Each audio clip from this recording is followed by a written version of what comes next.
comenzar una serie de estudios que he titulado Las Escrituras a través del tiempo. Me gustaría, antes de comenzar, primero saludarlos, desearles que el Señor lo bendiga y después darle algunas instrucciones para que usted pueda entender este tema lo mejor posible. He puesto aquí un mapa de Mesopotamia. Mesopotamia significa entre dos ríos. Y este mapa es del tiempo del patriarca Abraham. Me gustaría pedirle por favor que usted ubique algunas ciudades en este mapa. Ur, Aram, Fenicia, sobre todo en Fenicia, la ciudad de Biblos y Egipto. En este mapa está marcado o está la ruta que tomó Abraham desde Ur hasta la tierra de Canaán, y también está la ruta que tomó el pueblo de Israel hacia la tierra prometida. También quiero decirle que este tema lo he grabado como 3 veces, pero ha sido muy largo y no quisiera extenderme tanto, sino que quiero hacerlo lo más sencillo que pueda y que usted tenga deseo de escuchar el siguiente tema. Por lo tanto, lo que he hecho es que he escrito todos los pasajes que vamos a utilizar hoy en una página que tengo aquí al frente, y lo que yo voy a hacer es leer algunos pasajes completos, algunos los voy a decir en memoria que no estarán escritos aquí, y algunos solamente los voy a mencionar, otros solamente daré el comienzo, el principio del pasaje, pero me gustaría pedirle por favor que usted que está en su casa pueda escuchar el video, leer los pasajes y si es posible copiarlos para que puedas aprenderlos y así poder ayudar a otros para estudiar la palabra del Señor, para enseñarles y que ellos puedan tener fe en este libro sagrado que es inspirado por Dios. Como hemos prometido, vamos a comenzar de las cosas muy sencillas y vamos a ir avanzando a las cosas más complejas. Hoy me gustaría explicar algunos términos que nosotros usamos diariamente, pero que tal vez no sabemos de dónde salieron. Uno de esos términos es la palabra Biblia. No aparece en el libro sagrado. El apóstol San Pablo dijo, toda la escritura es inspirada por Dios. El Señor Jesús en San Juan capítulo 5 y versículo 39 dijo, escudriñad las escrituras porque en ellas os parece que tenéis la vida eterna y ellas dan testimonio de mí. Entonces el libro santo fue llamado las Escrituras, también por el apóstol San Pedro. Entonces, ¿de dónde surge la palabra Biblia? Bueno, ahí en el mapa, si usted lo ubicó la ciudad, está una que se llama Biblos. Esta ciudad era muy famosa porque confeccionaba rollos de papiro.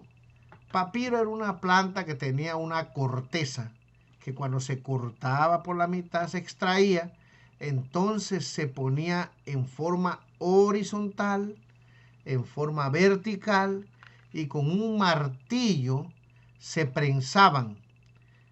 Esta misma planta botaba una goma natural que cuando se secaba, entonces se pulía este material hasta que quedara lo mejor posible. Después se cortaba y entonces se iba pegando uno al lado del otro hasta que se formaban los rollos de papiro.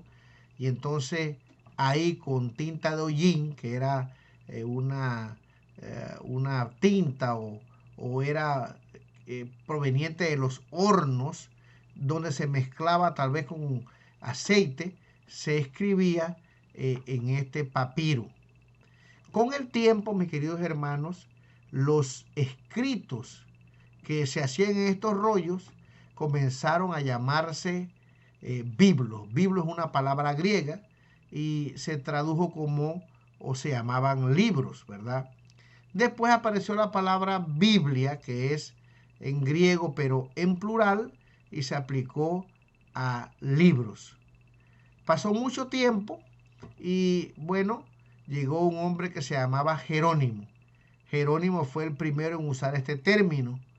Y cuando tradujo la Vulgata latina, entonces él dijo que la Biblia era un conjunto o una colección de libros sagrados. Y bueno, en el siglo IV, ya hacia adelante, se comenzó a utilizar el término de Biblia. Y así llegó esta palabra a nuestros días, que es una palabra que es adecuada porque en realidad la Biblia, aunque cuando se tradujo del griego al latín, se tradujo como una palabra singular, en realidad la Biblia es un conjunto, una biblioteca de 66 libros. Otro término que estamos acostumbrados a escuchar o a mencionar o a citar es el Antiguo Testamento y el Nuevo Testamento. Bueno, esta palabra tampoco aparece en la Biblia. En la Biblia, en el idioma hebreo, aparece la palabra berit, que significa pacto.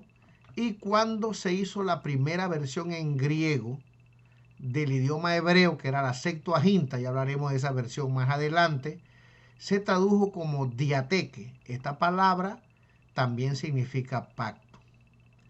Tertuliano, un cristiano que era abogado, tradujo esta palabra como testamentum.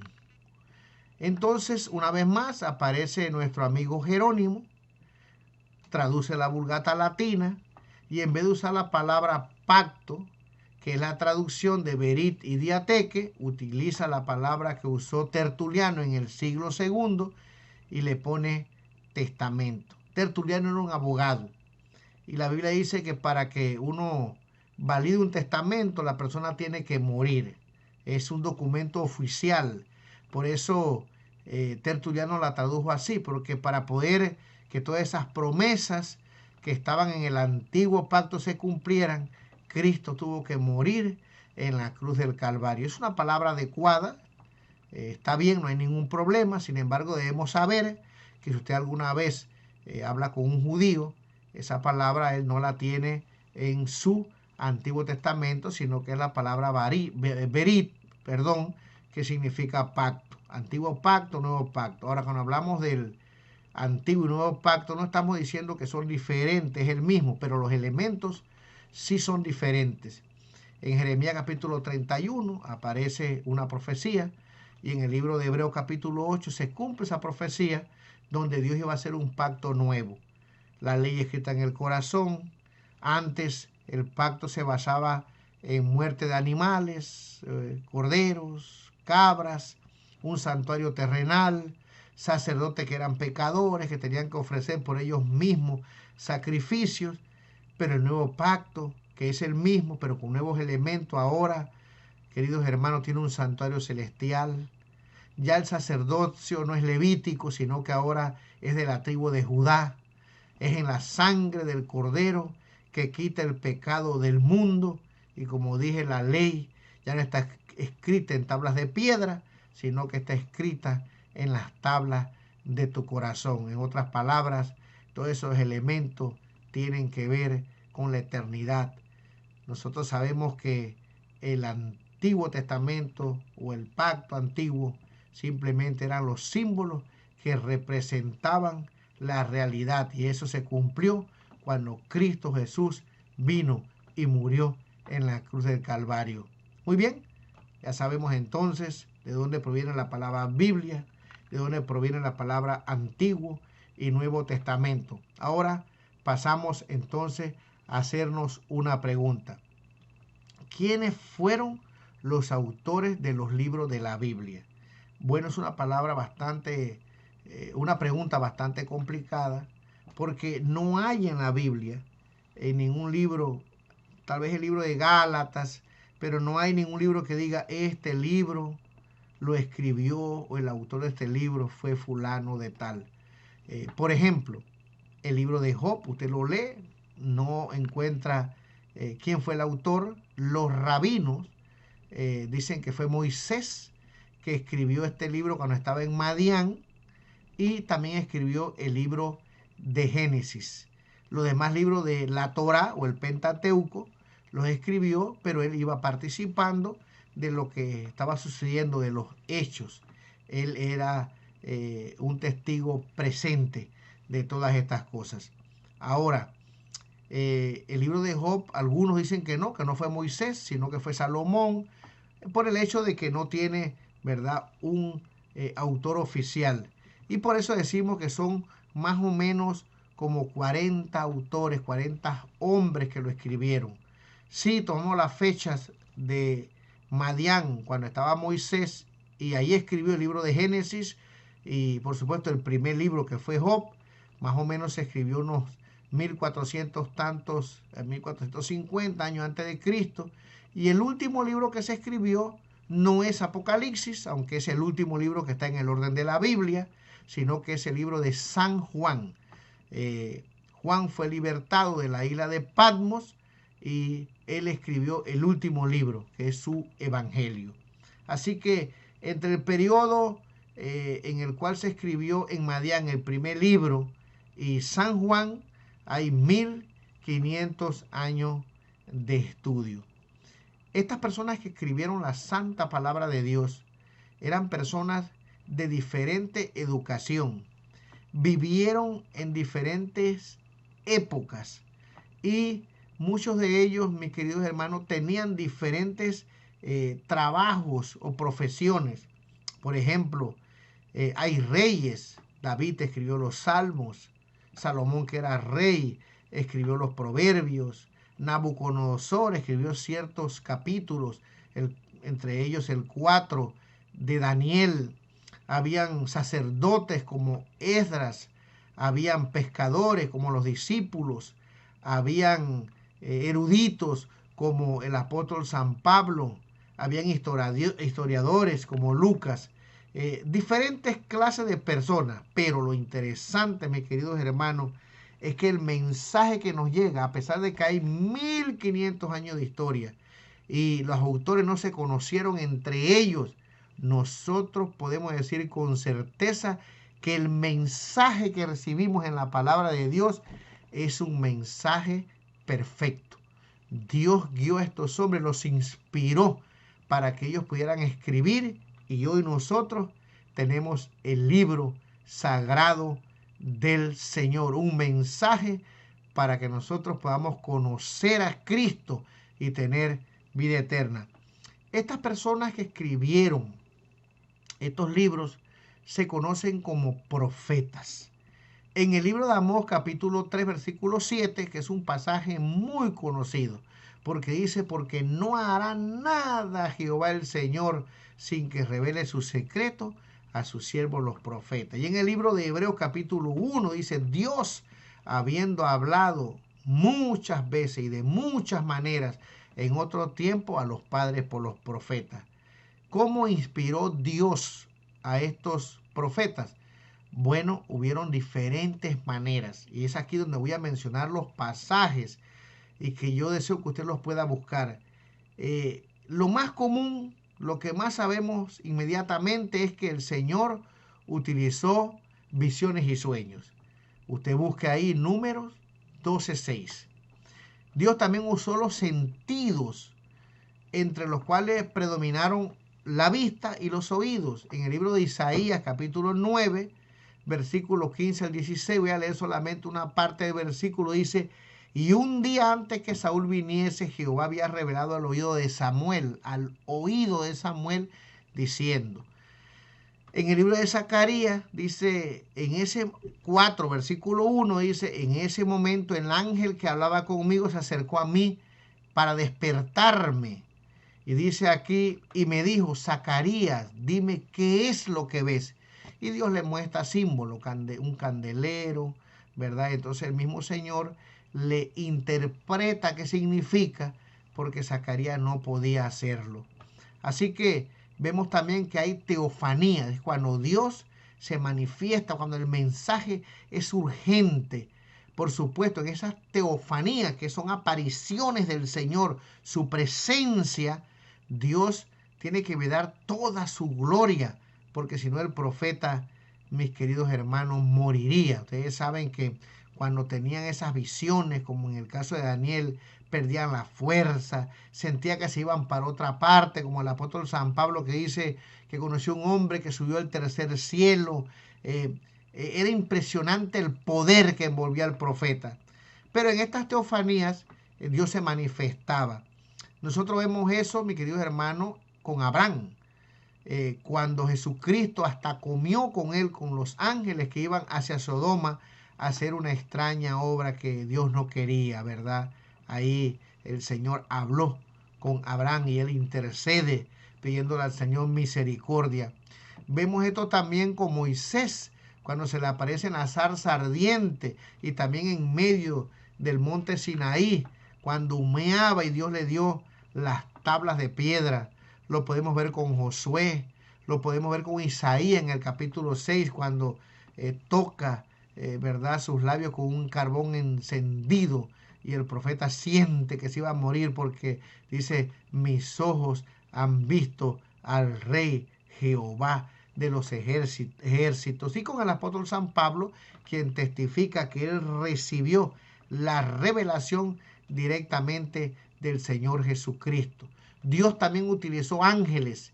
En Daniel el capítulo 9, el ángel Gabriel viene prestamente para hacer entender la visión que había tenido en el capítulo 8. El libro de Apocalipsis, en el capítulo 1, del 1 al 3, dice que el ángel fue el que le reveló a Juan el Apocalipsis, ¿verdad?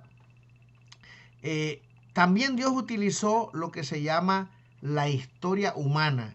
O sea que en muchas ocasiones en la Biblia aparecen biografías, aparecen decretos, piezas literarias.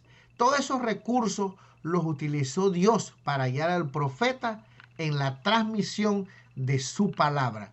Por ejemplo, Lucas era un historiador. Él no recibió visiones ni ninguna de estas cosas. Él investigó la historia y entonces la escribió y dice que se la mandó un hermano, una persona que se llamaba Teófilo. Tenemos, por ejemplo, Esdras 1:1 y el capítulo 7, donde aparece el decretos que dieron ciertos reyes que están en la palabra del Señor. Tenemos en el libro de Judas, el capítulo 1 y versículo 14 y 15, que se cita a Enoc.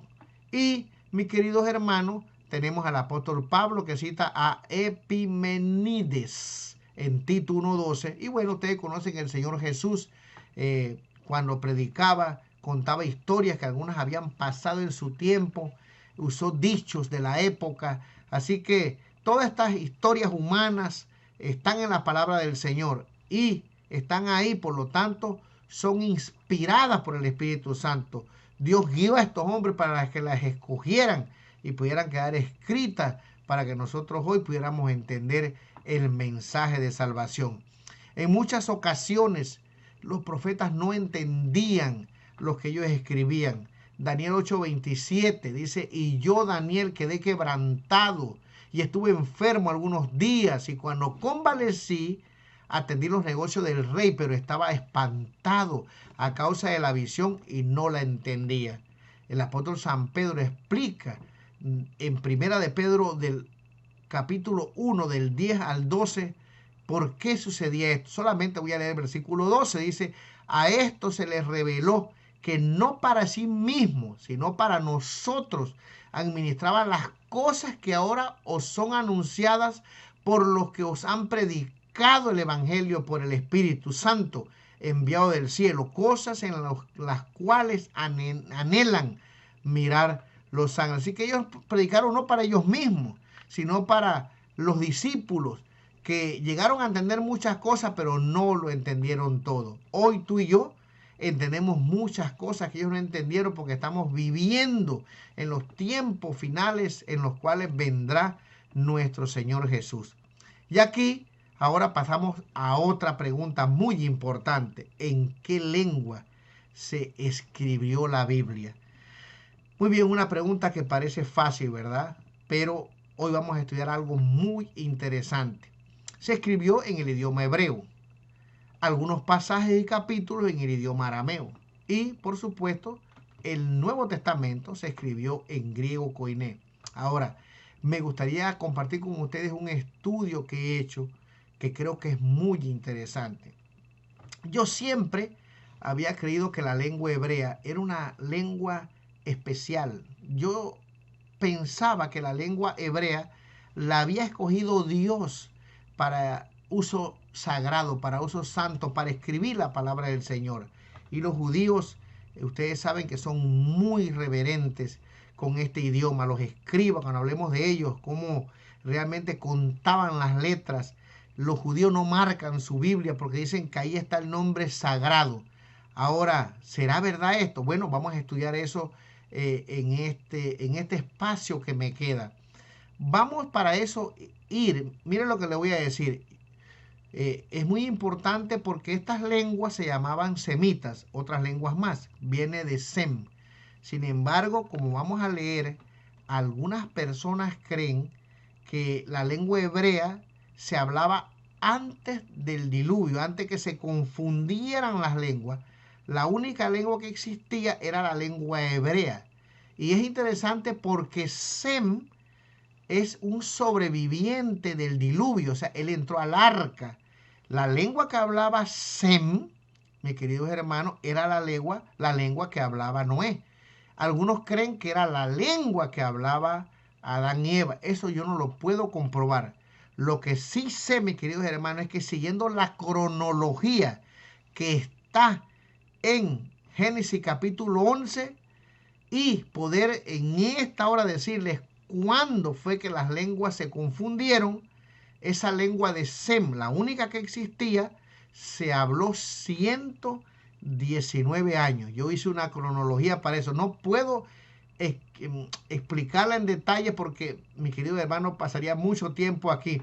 Pero voy a probarles que el padre del idioma hebreo en realidad era Eber.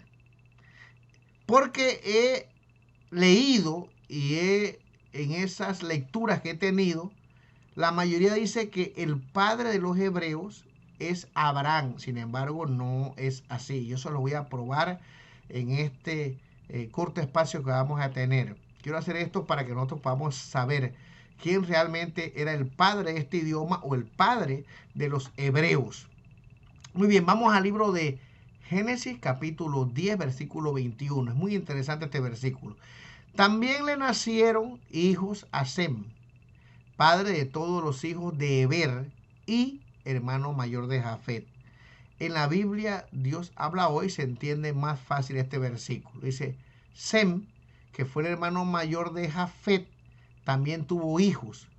Todos los hijos de Eber fueron descendientes de Sem. Se salta todos los hijos y se va directamente a Eber. Este Eber ha de ser un hombre muy importante porque aparece en la genealogía de donde iba a descender nuestro Señor Jesucristo. En Lucas capítulo 3, versículo 35, dice, hijo de Serug, hijo de Ragaú, hijo de Pelec, hijo de Eber, hijo de Sala.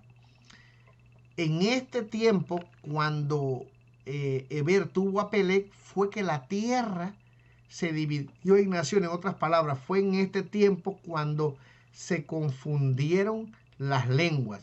En el libro de Génesis, capítulo 10 y versículo 25, dice, y a Eber le nacieron dos hijos. El nombre de uno fue Pelec, porque en sus días fue repartida la tierra, y el nombre de su hermano Joctán. En Génesis 10:21, en otra versión dice, en los días cuando Pelec vivía, la gente se dividió y se formaron muchas tribus y pueblos. El comentario bíblico adventista dice que en el tiempo que nació Pelec fue que se dividió la tierra. Si usted hace la cronología y la estudia por usted mismo, simplemente tiene que comenzar de Sem en el capítulo 11 e ir sumando hasta que nace Pelec. Hay 119 años después que salieron del diluvio que se habló esa sola lengua. Después Dios la dividió. Aram, ¿verdad? Es el padre de la lengua aramea. Ahora, quiero decirles algo. En Génesis capítulo 11, versículo 17, donde se registra la genealogía desde Sem hasta Abraham, Dios quería dejar bien claro que de ahí iba a venir el pueblo escogido de Dios muchos años después, y que de ahí iba a venir el Mesías, mi querido hermano. Está separado totalmente. Ese es el pueblo de Dios a través de la historia, y es muy interesante. Pero quiero decirles que en Génesis capítulo 11 y versículo 17 dice lo siguiente: y vivió Heber, después que engendró a Peleg, 430 años, y engendró hijos e hijas. Si nosotros contamos la cronología de 430 años de vida, nosotros, mi hermano, vamos a llegar que este Heber murió en el 5.º año de matrimonio de Jacob. O sea que Heber conoció a Abraham, Heber conoció a Isaac, Heber conoció a Jacob, y Jacob se fue a vivir allá a Mesopotamia. Así que aunque la Biblia no lo dice, lo más probable es que Heber llegó a conocer los 12 hijos de Jacob. No lo puedo probar, pero lo que sí es que él vivió 430 años. Ahora, otra cosa que creo que es muy importante y por la cual Heber es el padre de los hebreos, es porque la palabra etimológica de Heber significa el que cruza del otro lado, el de más allá. Ahora, cuando usted lee en el libro de Génesis capítulo 14, versículo 13, dice lo siguiente: y vino uno de los que escaparon y lo anunció a Abraham el hebreo. Esta palabra hebreo en el idioma original que se escribió la Biblia en hebreo es ibri, y significa descendiente de Heber. Usted puede buscarlo por usted mismo. Así que cuando dice que Abraham venía del otro lado, porque él venía, si usted ubicó el mapa, venía de Ur de los Caldeos y cruzó el río Éufrates. Esa palabra significa descendiente de Heber. Este hombre es muy importante y ya vimos que aparece en la genealogía de Jesús. Ahora, quiero decirle que los hebreos y las personas hablaban bilingüe. No había ningún problema entre hablar la lengua aramea, pero la lengua hebrea era una lengua especial que se conservó para escribir la palabra del Señor, y que era una lengua realmente utilizada para asuntos sagrados. Ahora, ¿cómo yo sé que eran bilingües? Vamos a leer algunos pasajes rápidamente. El tiempo está avanzando rápido. Vamos a buscar Génesis capítulo 31, versículo 46. Y dijo Jacob a sus hermanos: recoged piedras. Y tomaron piedras e hicieron un majano, y comieron allí sobre aquel majano. Usted lea el contexto, era cuando Jacob se había escapado con las hijas y, ¿verdad?, Labán se fue a perseguirlos. En el versículo 47 dice: y lo llamó Labán Jegar Saaduta, y lo llamó Jacob Galad. En la versión del lenguaje actual dice lo siguiente, el mismo versículo 47. Labán las llamó en arameo Jegar Saduta, y Jacob las llamó en hebreo Galad. Ahora, medite y piense, Jacob y Labán vivieron juntos. Así que por lo tanto podían entender y hablar los dos idiomas. El idioma arameo era una lengua que se hablaba para cosas comunes, pero no el idioma hebreo. Mire bien, en el tiempo de Ezequías, capítulo 36, versículo número 1, dice: Ezequías tenía ya 14 años gobernando cuando el nuevo rey de Asiria, llamado Sennacherib, atacó todas las ciudades fortificadas de Judá y las conquistó.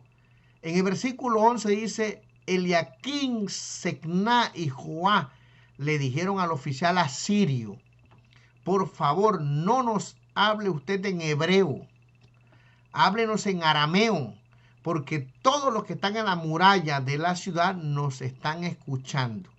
O sea que habían personas que hablaban los dos idiomas. No había ningún problema. Algunos creen que era muy parecido.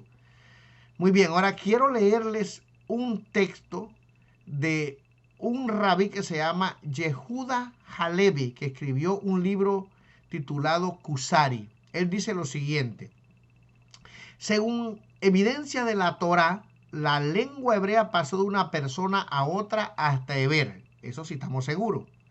Que la recibió de Adán y de Noé. Eso no lo podemos nosotros probar. Pero bueno, de Noé sí, porque si era el idioma hebreo y Sem era un sobreviviente y Noé también, si esta era la lengua, entonces pues sí, la hablaban antes del diluvio. En caso de que fuera el idioma hebreo, que tampoco pudiera tener una prueba fehaciente para eso. Pero vamos a leer, vamos a seguir leyendo. Por eso la lengua hablada por Eber se llama hebreo. Ya dijimos, ¿verdad?, que la palabra etimológicamente significa el que cruza y que la palabra hebreo significa descendiente de Eber. Es el padre de este idioma. Entonces dice aquí, porque él mantuvo incluso, dice, durante la confusión de las lenguas en Babel, se mantuvo esta lengua según este rabino. Abraham, dice, también la preservó, aunque hablaba arameo mientras vivía en Ur, porque era lengua local. La usaba como lengua para las cosas diarias, mientras, dice, reservaba el hebreo para las cosas sagradas. Eso es lo que yo creo, mi querido hermano. Ahora, vamos a seguir adelante. Hay otro diccionario que se llama Diccionario Enciclopédico de la Biblia y Teología, página 523. Ahí dice lo siguiente: por mucho tiempo se sostuvo que este idioma pertenecía al grupo de las lenguas semíticas. Está hablando del idioma hebreo. Entre paréntesis dice que también incluye otras, por ejemplo, el babilónico, el asirio antiguo y el árabe. Sin embargo, los descubrimientos de los textos cuneiformes, que eran de los sumerios, ¿verdad?, de Ebla, las cartas de Amarna, la piedra de Moabita y las inscripciones de Fenicia, Edom y Amón, demostraron que el hebreo era solo una rama de la familia cananea de la lengua semítica y que se distinguía de las que hablaban los fenicios, los moabitas, los amonitas y los edomitas. O sea que esta lengua realmente era una lengua especial, diferente. Ahora, esta lengua perduró por todos los tiempos y llegó hasta el tiempo del Señor Jesús. Voy a decirle algunas cosas muy interesantes ahora. En los tiempos de Nehemías y Esdras, yo siempre me había preguntado por qué fue tan radical Nehemías y Esdras al divorciar los judíos que ya estaban casados con esposas amonitas. Yo sé que la Biblia dice que no debieron de haberse mezclado entre las naciones, pero mire lo que dice aquí. Nehemías capítulo 13, versículo 23. Vi asimismo en aquellos días judíos que habían tomado mujeres de Asdón, amonitas y moabitas. El versículo 24 dice, y la mitad de sus hijos hablaban la lengua de Asdón porque no sabían hablar judaico, que es hebreo, sino que hablaban conforme a la lengua de cada pueblo. Y se enojó mucho este hombre, Nehemías, y reñí con ellos y los maldije y herí a algunos de ellos y les arranqué los cabellos y le hice jurar diciendo, no daré vuestras hijas a sus hijos y no tomaré de sus hijas para vuestros hijos ni para vosotros mismos. Ustedes saben, y es verdad, que allá en Babilonia, bueno, muchas personas comenzaron a hablar el idioma hebreo y se popularizó el idioma arameo, que era los que hablaban los caldeos. Sin embargo, mis queridos hermanos, el idioma hebreo se conservó después de 70 años. Se hablaba este idioma en el Nuevo Testamento. Hemos escuchado que ese idioma desapareció, algunos historiadores. Sin embargo, todavía habían personas que hablaban y los escribas escribían en el idioma hebreo y la Biblia. Y cuando estudiamos el canon vamos a ver que una de las reglas que se pusieron para aceptar estos libros que tenemos era que el idioma o la escritura de los libros fuera en hebreo. Fíjese bien, aquí en Hechos capítulo 2, 22, Pablo hace una defensa y comienza a hablar en idioma hebreo. Y todo el mundo cuando escuchó esta lengua, mis queridos hermanos, dice que quedó en silencio. Dice lo siguiente, hermanos y padres, oíd ahora mi defensa ante vosotros. Cuando oyeron que Pablo les hablaba en lengua hebrea, guardaron aún mayor silencio. Entonces dijo, había reverencia por esta lengua, mi querido hermano. Muy bien. Lo que más me llamó la atención, mi querido hermano, es que Cristo, cuando le habla a Pablo, le habla en el idioma hebreo. Vamos a buscar aquí en el libro de Hechos 26, versículos 13 y 14. En el camino a mediodía, oh rey, vi que desde el cielo una luz más resplandeciente que el sol alumbró alrededor de mí y de los que viajaban conmigo. Versículo 14 dice, habiendo caído todos nosotros a tierra, oí una voz que me decía en lengua hebrea, Saulo, Saulo, ¿por qué me persigues? Dura cosa te es dar coces contra el aguijón. Y saben lo que dice la sierva de Dios en el libro La Educación, página 262. El idioma hebreo era cultivado como el más sagrado del mundo. Se mantenía un espíritu de devoción. No solamente se enseñaba a los alumnos el deber de orar, sino también cómo orar, cómo acercarse a su creador, cómo ejercitar la fe en él y cómo comprender y obedecer las enseñanzas de su espíritu, inteligencias santificadas, sacaban del tesoro de Dios. Aquí dice que el idioma hebreo era cultivado como el más sagrado del mundo.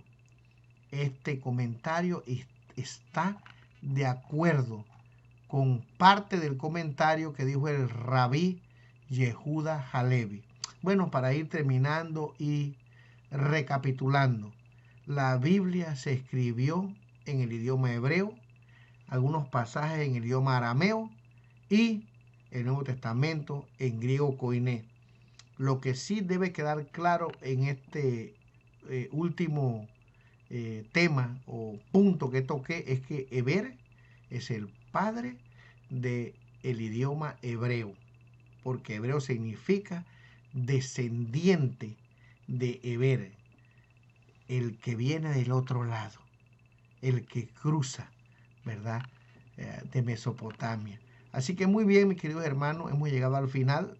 Me pasé un poquito, que la idea era tener 30 minutos nada más, no pude terminar otras cosas, pero lo hablaremos en el siguiente tema. Si tienes alguna pregunta, algún comentario, con mucho gusto puedes enviarla, que con la ayuda de Dios trataremos de respondértela. Deseo que el Señor te bendiga y me gustaría en esta hora terminar con una última oración. Padre nuestro que estás en el cielo, santificado sea tu nombre. Gracias por permitirme llegar hasta aquí.